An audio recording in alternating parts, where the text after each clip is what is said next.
Hadirin yang Allah muliakan, pembahasan kali ini sangat penting karena merupakan oposit atau lawan dari pembahasan yang lalu. Ketika yang lalu itu kita bahas apa ya jemaah? Sebaik-baik wanita ya, wanita terbaik. Maka pada kesempatan kali ini kita akan membahas seburuk-buruk wanita. Dan sekilas info buat kita semua bahwa pembahasan yang lalu dan hari ini itu berasal dari hadis yang sama. Berasal dari hadis yang sama. Kalian masih ingat hadis riwayat siapa? Al-Baihaqi dalam sunannya. Lalu dari sahabat siapa?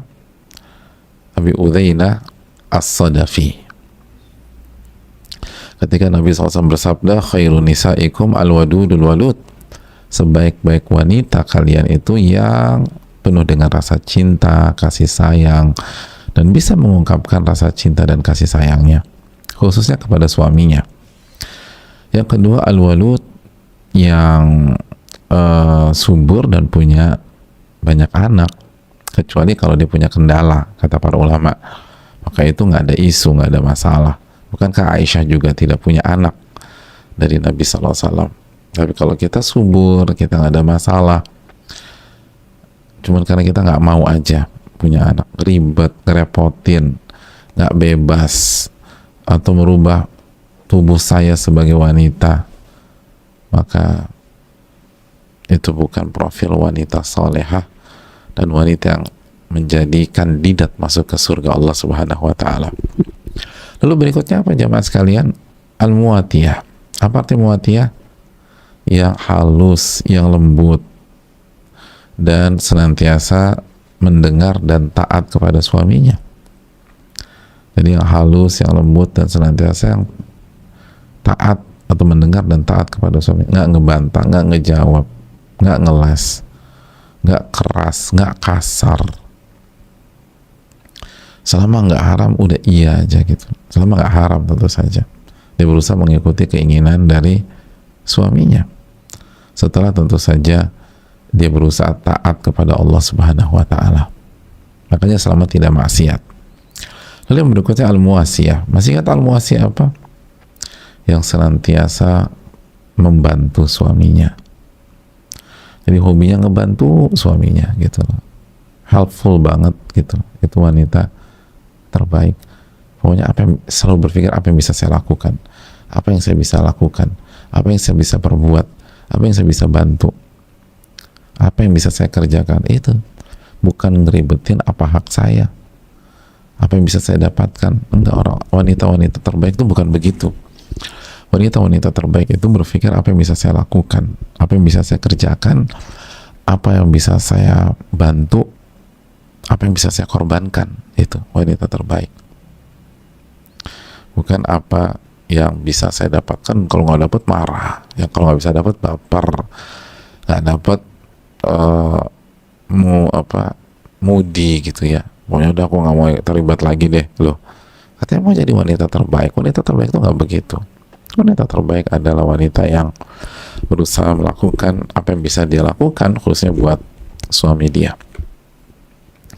Nah, hadirin yang Allah muliakan, lanjut lagi, idza taqainallah, dan semua itu jika dia bertakwa kepada Allah.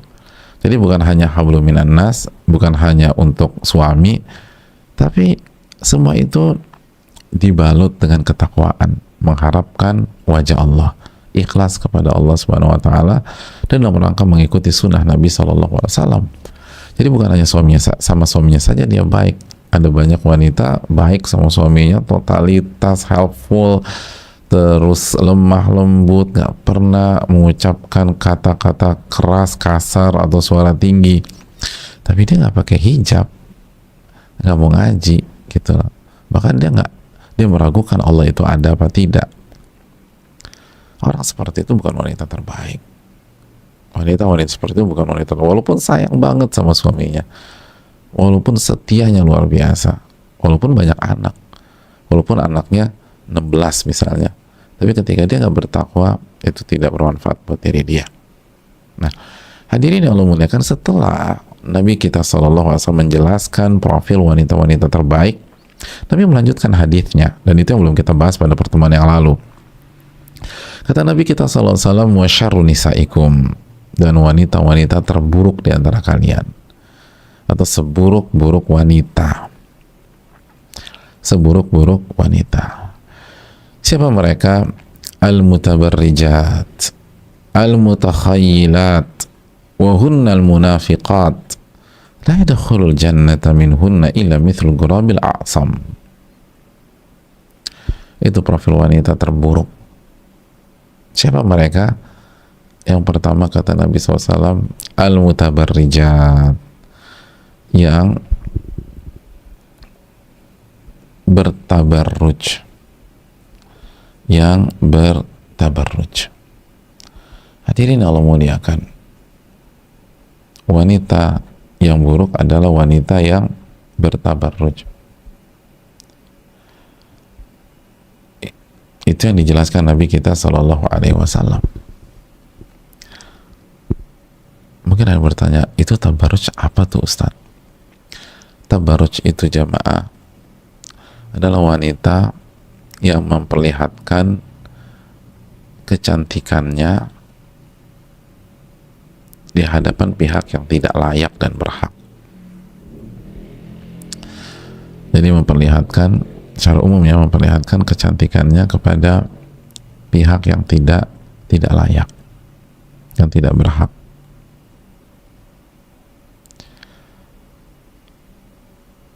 Itu hal yang perlu kita camkan. Baik kecantikan itu perhiasan maupun tubuhnya sendiri. Dengan tidak berhijab misalnya, atau pakai baju tapi ketat, lekuk tubuh terlihat, atau tipis pakainya sehingga transparan. Hadirin yang Allah muliakan,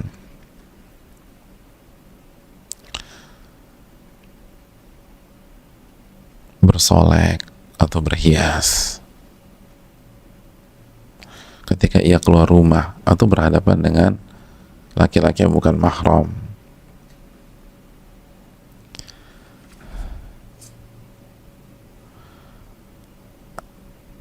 Dan inilah yang dilarang oleh Allah Subhanahu wa Ta'ala. Dalam surat apa? Surat Al-Ahzab ayat 33. Surat Al-Ahzab ayat 33, wala tabarrajna tabarrujal jahiliyatil ula. Allah mengatakan, waqarna fi buyutikun, wahai para wanita, tinggallah di rumah-rumah kalian. Tinggallah di rumah kalian. Jadi hukum asal wanita itu tinggal di rumah. Wala tabarrajna, dan janganlah kalian keluar rumah dengan tabarruj sebagaimana tabarrujnya wanita jahiliyah yang pertama. Jadi janganlah kalian bertabarruj. Artinya kalau kalian mau keluar rumah, jangan tabarruj. Jadi pada dasarnya kalian di rumah. Kalau kalian ingin keluar, jangan tabarruj. Jangan memperlihatkan perhiasan kalian dan kecantikan kalian. Keluar dengan perhiasan, lalu dengan aroma parfum yang tercium oleh laki-laki yang berada di lingkungannya, lalu dihiasi dengan berbagai macam aksesoris yang membuat ia jadi perhatian dari laki-laki yang bukan mahram.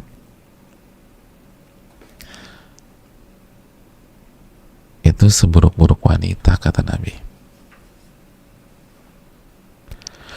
Tapi kan aku nggak ganggu orang, Ustadz. Yang pertama, itu sabda Nabi kita sallallahu alaihi wasallam. Jadi kalau kita punya opini, lalu ternyata pandangan kita itu berseberangan dengan Nabi SAW, maka kira-kira apa yang harus dilakukan seorang wanita ya? Bukankah kita harus mengevaluasi pandangan kita dan kembali ke Nabi kita Sallallahu Alaihi Wasallam?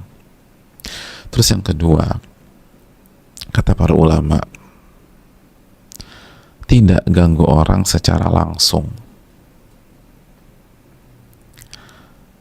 tetapi mengganggu orang bahkan masyarakat secara tidak langsung, bahkan secara langsung tetapi tidak dalam bentuk gangguan yang selama ini kita pahami sebagai orang awam gitu loh. Bukankah mengganggu orang bukan hanya menyulitkan dia secara fisik, menghambat dia secara fisik? Bukankah bagian dari mengganggu orang adalah mengganggu iman dan ketakwaannya? Menyulitkan orang untuk bertakwa kepada Allah Subhanahu wa ta'ala. Makanya ulama mengatakan seperti Syekh Abdul Razak, kenapa wanita yang bertabarruj, yang memperlihatkan atau yang berhias gitu dan memperlihatkan perhiasannya di hadapan laki-laki yang non mahram atau yang keluar tanpa hijab yang syar'i dengan syarat-syarat yang berlaku, itu divonis sebagai wanita yang buruk karena kata mereka diantaranya aunan lahu alal ifsad,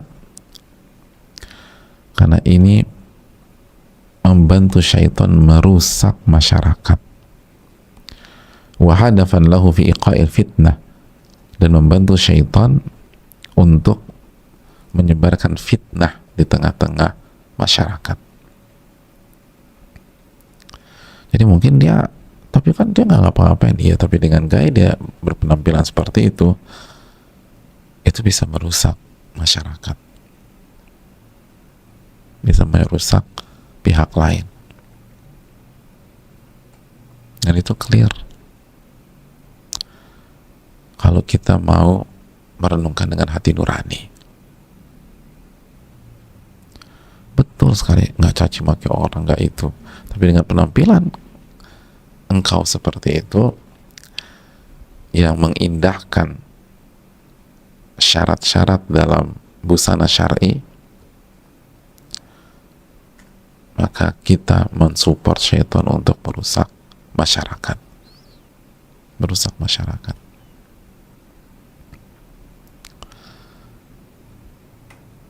Merusak masyarakat. Itu yang perlu kita renungkan. Dan tabarruj kita buat simpel apabila seseorang wanita keluar rumah atau berpenampilan tidak sesuai dengan syarat-syarat hijab yang syar'i.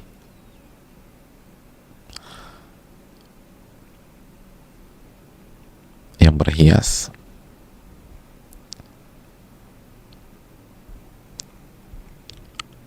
atau tidak panjang, sempit, ketat, auratnya terlihat, memakai parfum keluar, dan seterusnya. Dan perinciannya ada di dalam buku-buku fikih. Nah, ini yang perlu kita camkan jamaah. Ini yang perlu kita renungkan. Nabi SAW mengatakan seburuk-buruk wanita, seburuk-buruk wanita, maka jangan kita lakukan itu. Mungkin sebelumnya kita belum tahu, tapi sekarang usahakan ketika keluar rumah kita mau menggunakan busana yang syar'i, ukurannya, warnanya, ketebalan bahannya.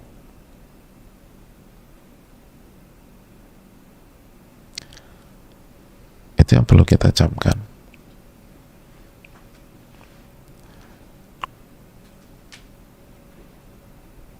Lalu ada bagi yang pakai cadar, dan bagi yang tidak pakai cadar, wajahnya sudah dibuat biasa saja. Jangan dihias atau di make up agar orang tertuju kepada dia.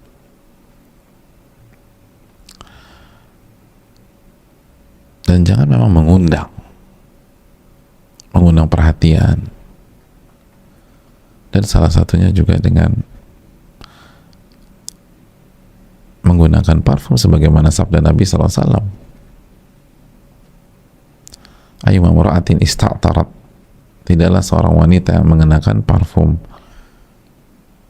lalu ia keluar dan melewati laki-laki yang non mahram liyajidu rihaha, sehingga laki-laki itu bisa menyium aroma parfumnya, Nabi SAW mengatakan fahiya zaniyah, maka dia seperti pezina. Sebuah kalimat yang cukup tajam, bahkan sangat tajam dari Nabi kita SAW. Karena parfum punya kemampuan untuk semi menghipnotis orang atau hasrat seseorang. Maka ini yang perlu kita jaga.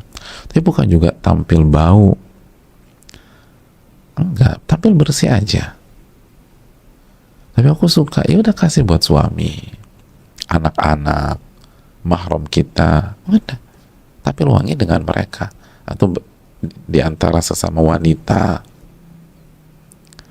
Tapi ada pun laki-laki yang non mahram, ini yang perlu kita camkan.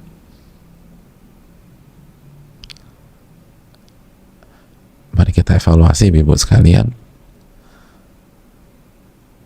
dan saling mengingatkan tanpa harus menjatuhkan pihak lain, tanpa harus menggunakan kata-kata keras dan kasar. Tapi coba kita renungkan Nabi kita sendiri yang menyatakan syarrun nisaikum, seburuk-buruk wanita di antara kalian, seburuk-buruk. Itu sabda Nabi SAW langsung. Suka atau tidak suka, itu sabda Nabi kita SAW. Terima atau nggak terima, itu sabda Nabi kita SAW. Dan Allah berfirman dalam surat An-Najm ayat 3, wa ma yantiqu 'anil hawa in huwa illa wahyun yuha. Dalam ayat yang ketiga dan keempat, Nabi tidak berbicara dengan hawa nafsunya, tapi wahyu Allah wahyukan kepada beliau. Itu sifat pertama. Yang kedua, al-mutakhayyilat. Al-mutakhayyilat. Al-mutakhayyilat itu wanita yang sombong. Wanita yang sombong. Wanita yang sombong.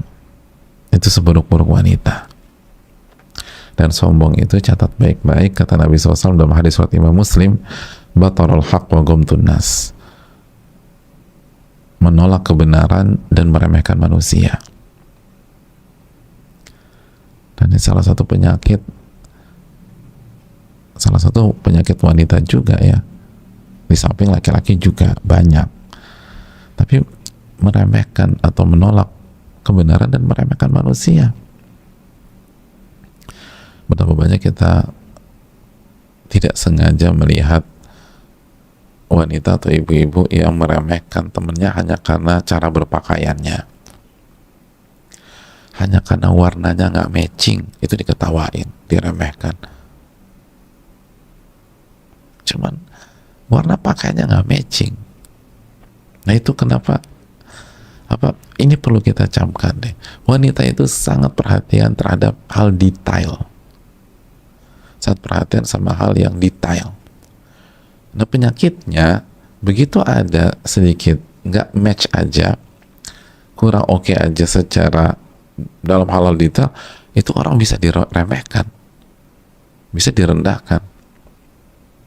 Nah laki-laki kan cenderung santai, cuek segala macam, kayak gitu-gitu. Tapi kalau kok gitu amat sih? Kamu lihat nggak pakainya dia tadi? Nggak match banget kan?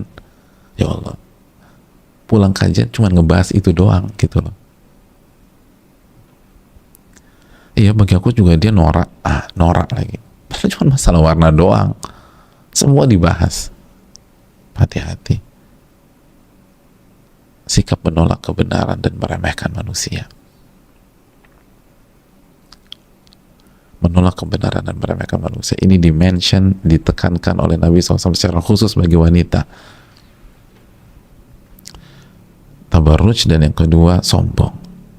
Jangan pernah menolak kebenaran, dan jangan pernah meremehkan orang.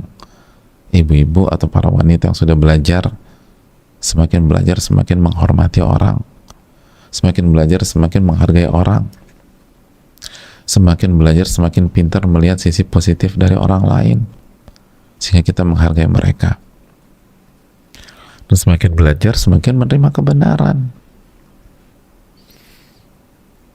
Ini yang perlu kita camkan.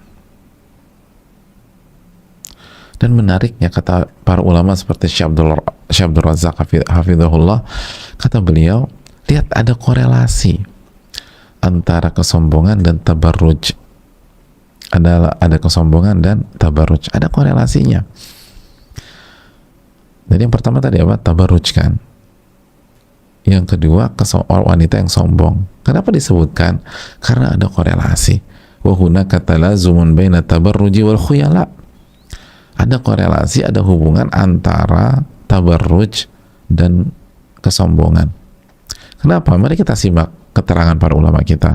Fal mar'atu idza tabarrajat wa tazayyanat wa ta'attarat wa tajammalat lan takhruja ila syari' wa ila suq bisifatin mutataminatin mutawadi'atin lillah.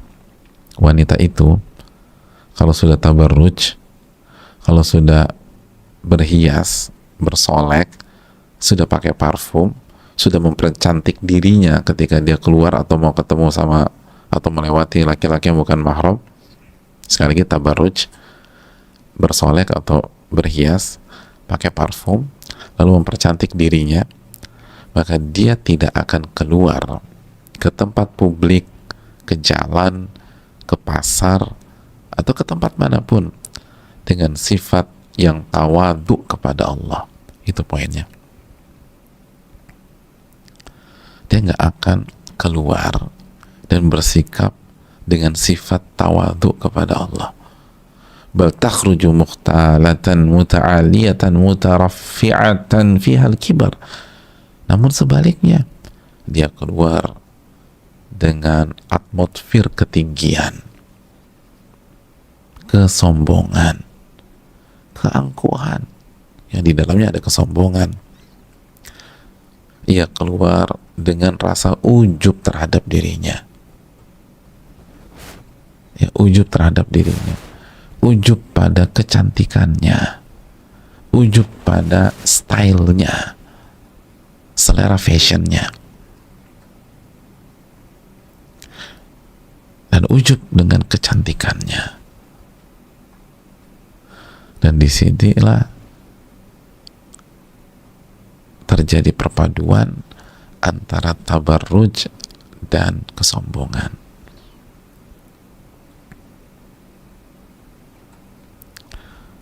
Coba deh,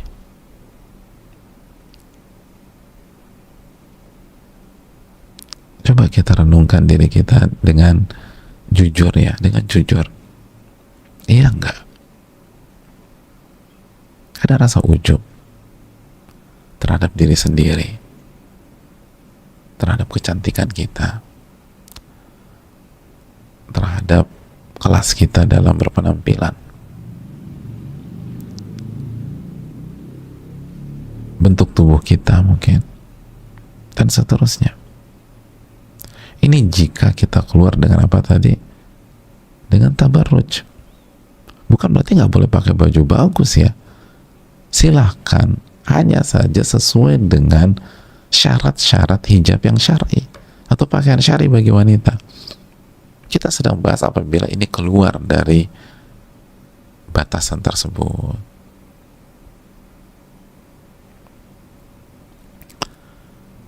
Itu tadi, kenapa sih wanita ngotot banget gitu ya? Karena dia ingin menampilkan sesuatu dari dirinya. Itu poinnya. Ingin menampilkan sesuatu dari dirinya.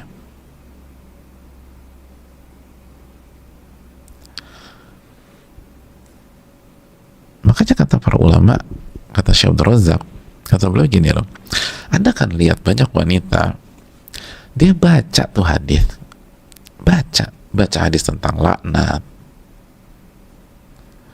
baca hadis tentang laknat, baca hadis tentang tabarruj, baca hadis tentang menyambung rambut misalnya dalam hadis Bukhari dan Muslim, baca hadis tentang wanita yang menyerupai laki-laki, La'anan Nabi SAW al-mutarajjilati minan nisa. Nabi melaknat wanita yang menyerupai laki-laki dari secara penampilan. Hadis riwayat Imam Bukhari dari Ibnu Abbas misalnya. Jadi sebagian mereka tuh baca, tapi tetap saja ngotot dengan penampilannya, ngotot dengan cara berbusananya, tak mau dirubah, tidak mau dirubah. Dan ketika direnungkan, diresapi, kenapa sih kok bisa ngotot gitu? La yakunu hammuha illa an tatajammal wa tatazayyan. Karena ambisinya adalah untuk mempercantik diri dan berhias, ingin memperlihatkan kecantikannya, itu intinya.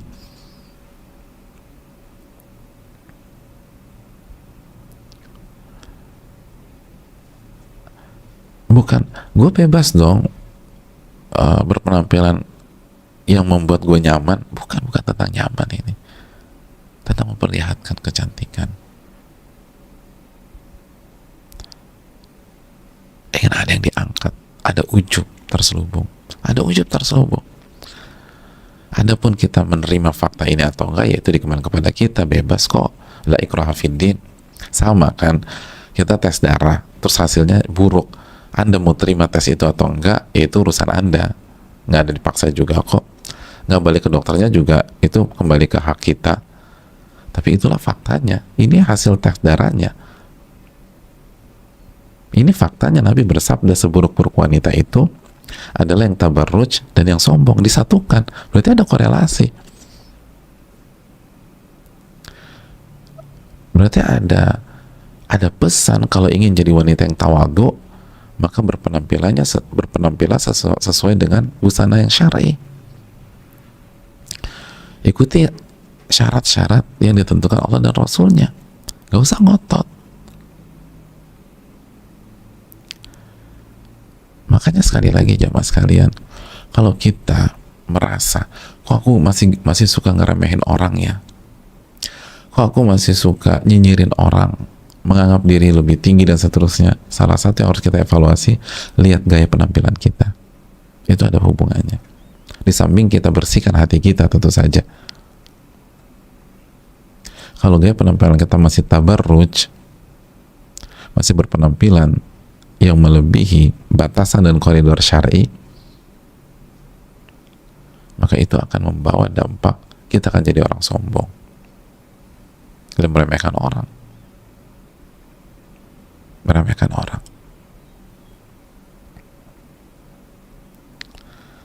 Dan ini pelajaran kepada kita, jangan sampai ambisi kita di masyarakat, di pergaulan, ketika kita keluar rumah dan bertemu orang, ketemu dengan laki-laki yang non mahram, ambisi kita adalah memperlihatkan kecantikan kita,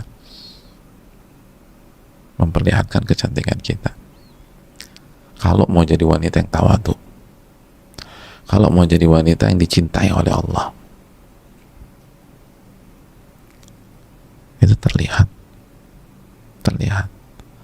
Jangan pengen jadi pusat perhatian di komunitas kita, di majelis taklim kita, di geng kita, dan sebagainya. Biasa aja, pakai baju yang bagus, yang elegan, yang terhormat, itu bagus.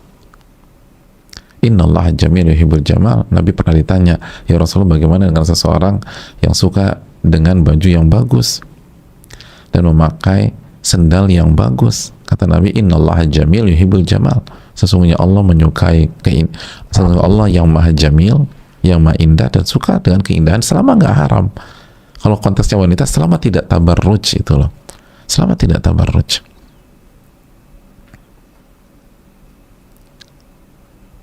Itu yang perlu kita camkan. Tapi apa motif kita? Apakah kita ingin mendapatkan ridho Allah, atau kita ingin mengumbar kecantikan kita di luar, ingin tampil? Makanya kita berhias, bersolek semuanya.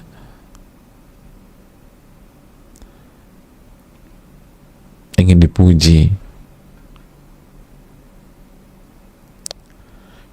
kita camkan.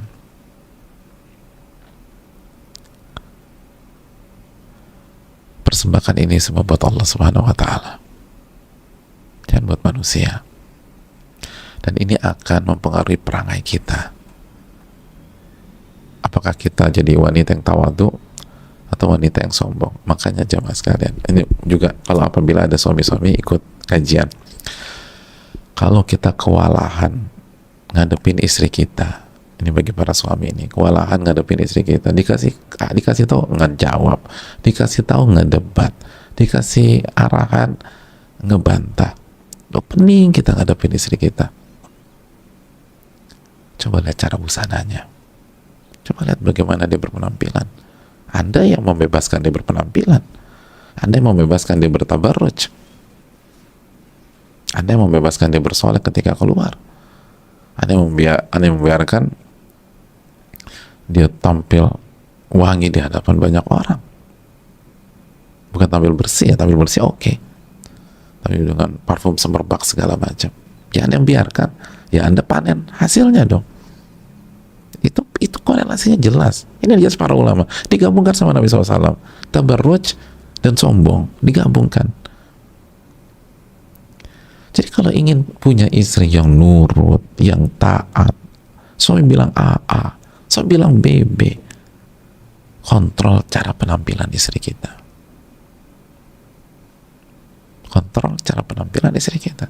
Jangan sampai dia tabarruj keluar rumah ketika bersama kita, atau ketika dia pergi sama pihak lain, atau dia pergi sendirian ngurus segala macam. Jangan sampai tabarruj. Dan seringkali laki-laki memang ingin memamerkan istrinya. Yang memperlihatkan bahwa istri saya cantik,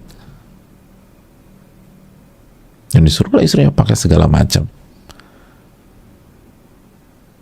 Nah, yang mereka lupa bahwa nggak berhenti sampai titik di situ. Konsekuensinya adalah siap-siap aja dibantai istri di rumah, siap-siap aja dilawan sama istri di rumah, siap-siap aja didebat istri di rumah. Nabi katakan ini tabarruj dan sombong apa? Menolak kebenaran dan meremehkan orang, dan siap-siap aja diremehkan istri di rumah. Kenapa? Ada yang kasih kesempatan itu. Ya, Anda yang memelihara anak singa, begitu singanya besar ya dimakan, ya jangan sayang siapa-siapa. Anda yang melihara.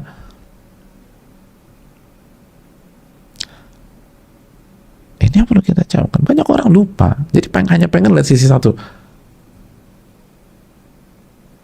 Ada sebagian sebagian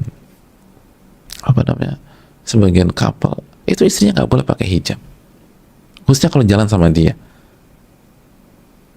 Jalan sama-sama istrinya nggak boleh pakai hijab, dan harus pakai perhiasan-perhiasan yang memukau orang, harus pakai gaun yang masya Allah. Dia bangga gitu, saya punya istri kayak gini. Iya, ya udah. Yang pertama siap-siap yang pertama pastikan hukumnya itu bagaimana. Yang kedua siap-siap konsekuensinya aja.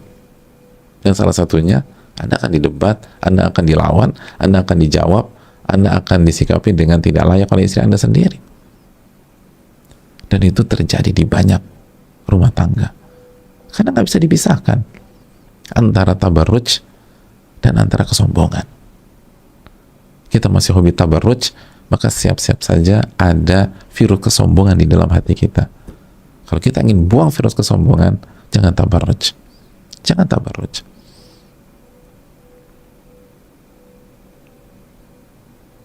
Jangan tabarruj. Begitu juga bagi yang kita punya usaha busana muslimah. Kalau kita ingin menghadirkan ketawaduan di tengah usaha kita atau tim kita, jangan produksi busana seperti itu.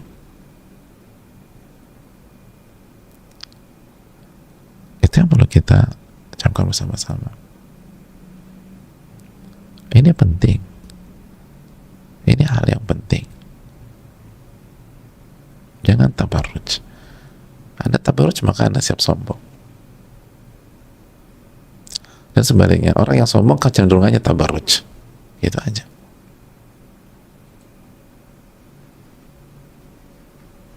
salah satu.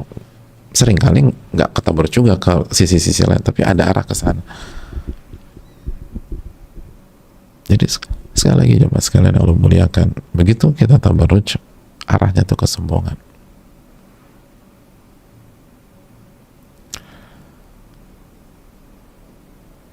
Yang berikutnya jemaah, yang berikutnya, wahunal munafiqat, dan mereka lah wanita-wanita munafik. Wih, tajam jemaah. Nabi SAW mengatakan, dan mereka lah wanita-wanita munafik. Munafik, wanita yang tabarruj, yang sombong, yang suka menolak kebenaran, suka ngedebat suami, suka ngebantah, padahal suami kasih dalil, suami kasih ayat, suami kasih hadis, suami nasihatin yang benar, dijawab. Mereka lah wanita-wanita munafik. Tabarruj dan sombong menolak kebenaran dan meremehkan manusia. Kita masih suka meremehkan kebenaran, kita remehkan orang. Wahunnal munafiqat, mereka wanita-wanita munafik.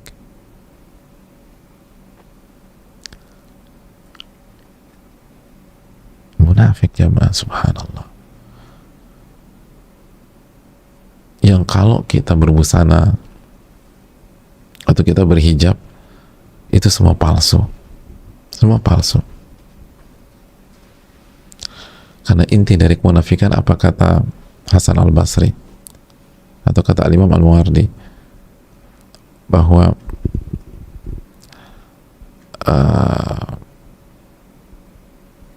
rahimnya kemunafikan adalah rahimnya kemunafikan adalah kebohongan.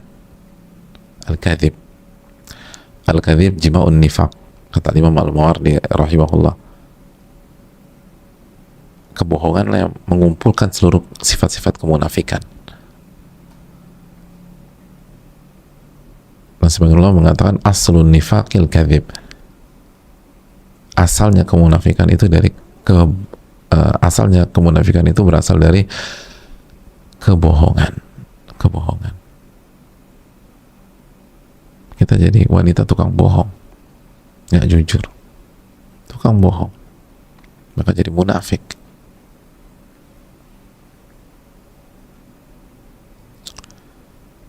Ini yang perlu, ya itu tadi, katanya hijrah, kenapa masih tabarruj kan gitu? Katanya hijrah, kenapa masih tabarruj?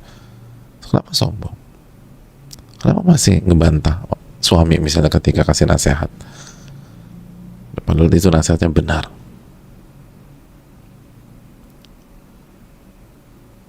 Nah, jadi munafik.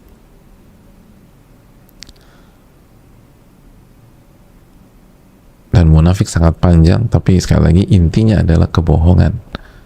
Dan kebohongan yang paling parah adalah bohong sama Allah Subhanahu wa taala.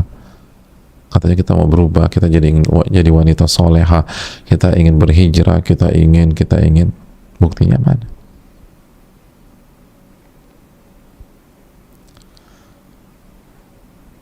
Lalu Nabi tutup SAW dengan sabdanya, la yadkhul jannata minhunna illa mithlul ghurabil a'sam.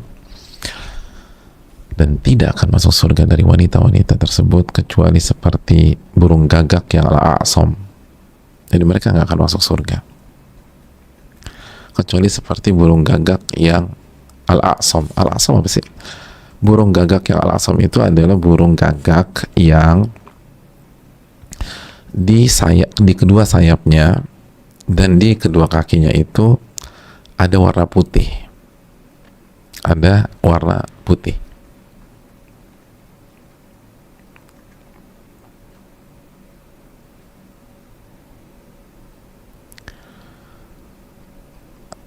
Dari ada warna putih. Maksudnya apa? Siapa yang tahu maksudnya? Jadi mereka nggak akan masuk surga kecuali seperti burung gagak yang punya warna putih di kedua sayapnya dan di kedua kakinya. Apa maksudnya?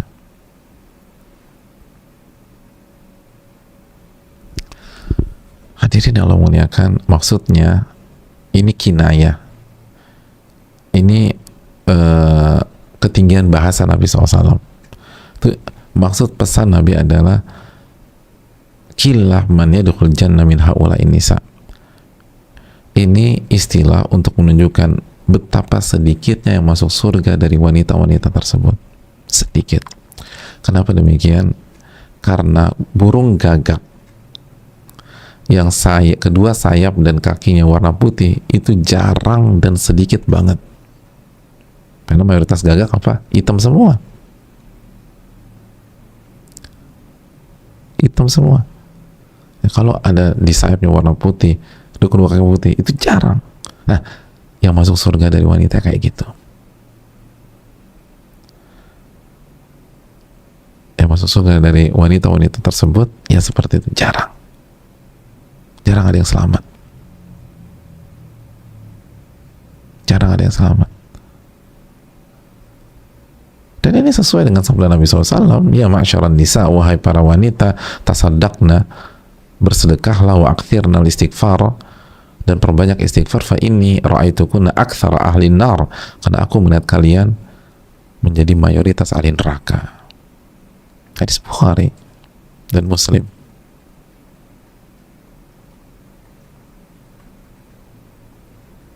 Ini yang perlu kita camkan.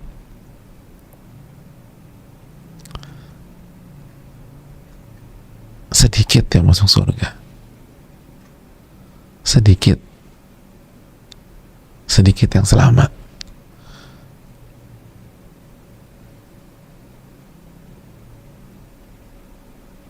Maka kuburlah hasrat untuk berhias dan bersolek kalau mau keluar rumah, jamaah sekalian. Hasrat berhias dan bersolek ketika kita ingin bertemu dan ingin pergi keluar. Kalau enggak, sedikit yang selamat. Sedikit yang selamat. Dan jangan sombong, khususnya depan suami. Dikasih nasihat, terima. Jangan ngejawab, jangan nolak kebenaran, dan jangan meremehkan orang. Jangan pernah remehkan orang. Jangan jadi munafikah. Kalau bicara dia bohong, kalau janji dia ingkari, kalau dikasih amanat dia khianat. Jujurlah sama Allah Jalla wa'ala, ibu-ibu sekalian. Jujur kepada Allah, karena inti kemunafikan adalah kebohongan. Dan kebohongan yang paling parah, bohong sama Allah. Mungkin kita nggak pernah bohong sama teman kita, klien kita, atau customer kita, atau konsumen kita, tapi sama Allah gimana? Kita janji jadi hamba yang baik, tapi kok nggak baik nih? Bohong. Itulah seburuk-buruk wanita. Sedikit dari mereka yang selamat dan masuk ke dalam surga. Seperti sedikitnya populasi burung gagak yang punya warna putih di kedua sayapnya dan kedua kakinya. Dengan demikian, inilah hadis tersebut. Semoga menjadi ibrah bagi kita. Tabarruj, yang suka berhias dan bersolek di hadapan laki-laki yang bukan mahramnya, yang berpenampilan tidak menggunakan syarat-syarat hijab yang syar'i. Lalu yang kedua, wanita yang sombong, munafikat. Dan waktunya sekarang untuk mengevaluasi diri dan menghilangkan jika kita memiliki salah satu sifat di atas. Insya Allah belum ada kata terlambat. Perbaiki diri, perbaiki diri, perbaiki diri. Wassalamualaikum warahmatullahi wabarakatuh.